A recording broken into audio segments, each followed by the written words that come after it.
Hello, everyone. We're currently in a state of weak growth and rising prices.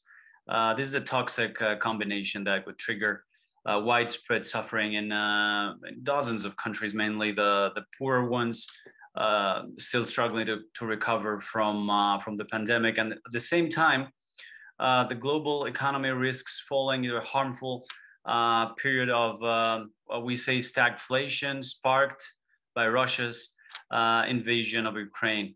And that's what the World Bank warned just recently as it slashed its annual growth forecast. Now, to discuss all of this, I'm joined now from New York by Megan Greene. Megan is a senior fellow at Harvard Kennedy School and the global chief economist at the Kroll Institute. She has also worked at the intelligent unit of economists, from which position she had been following Greek economy back at the beginning of our economic crisis. Thank you, Megan, for joining the program. Yeah, thanks for having me. So we remember very, very well, especially in Greece, the last global financial crisis, and with all that is going on, the soaring energy prices, the stabilization of high double-digit inflation. People fear we're going to enter, a similar or even worse situation soon. Is that going to happen? Yeah, so I think that a period of high inflation and low growth it's my base case scenario for Greece and also for most of Europe, actually. Greece's inflation came in at almost 11%. That's a bit higher than the Eurozone's average. If you try to figure out what's really driving that, energy costs are a significant piece of it, and that's largely thanks to Russia's invasion of Ukraine. Of course, food costs are also a part of it as well. If you look at producer prices, they've gone up by around 50% compared with a year earlier. So that's pretty significant. But of that, the energy component has gone up by about 90%. So that's driving inflation much higher. And that's a real concern for the ECB because central banks don't really have tools for addressing supply side shocks like an increase in energy and food costs. The ECB can't do anything about Russia invading Ukraine or about energy supply, natural gas supply, oil supply.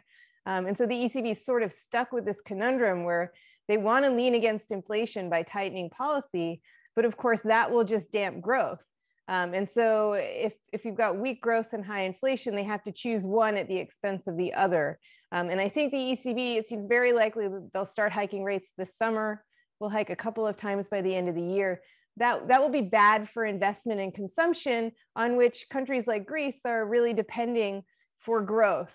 So the tourism season will be really strong in Greece this summer by all accounts. I can say myself, booking a holiday in Greece this summer is very expensive and difficult to find availability. So that's good news for Greece. There should be a bumper tourism season. The question is, can that tourism season actually offset the massive income squeeze that people are feeling as a result of higher prices? A recent poll said that 60% of consumers in Greece are actually cutting back on their spending. And so that's going to be bad for growth. Now, what about, stagflation? Governments have a hard time tackling this as they have to deal with, long periods of lower growth while prices are going higher and higher. What is it that we expect them to do in the coming weeks and months, especially governments in the European Union and Greece? Yeah, so I mentioned that central banks are in a really tough spot with stagflation. They don't have good tools. So governments could step in and try to address higher prices. The problem for countries like Greece is that they don't have that much fiscal space. And it's not just Greece, actually. A lot of countries, and including in the Eurozone, ended up having to borrow a lot to fund their pandemic response. There's money coming from Brussels, of course, and that helps, but that's coming through slowly and goes towards specific projects. So budget deficits increased during the pandemic, and now European governments would like to be retrenching, but they actually may need to step in and provide subsidies on things like fuel and energy, and also food, potentially. And so, the Greek government itself has argued that it doesn't have that much room to do that. And it has been really keen to be fiscally responsible and generate a primary surplus. I actually don't think that's necessary. I don't think the Greek government needs to be generating a primary surplus this year. It just needs to prove that it's on a long or medium to long-term path towards fiscal sustainability so that investors don't get worried. But I do think that the government will need to step in and provide more support for people. Otherwise, spending will collapse and with it, growth. On a broader scale, we've seen China that is now easing the restrictions. And do you think that's going to help in the long run, maybe the supply chain and the demand from the West?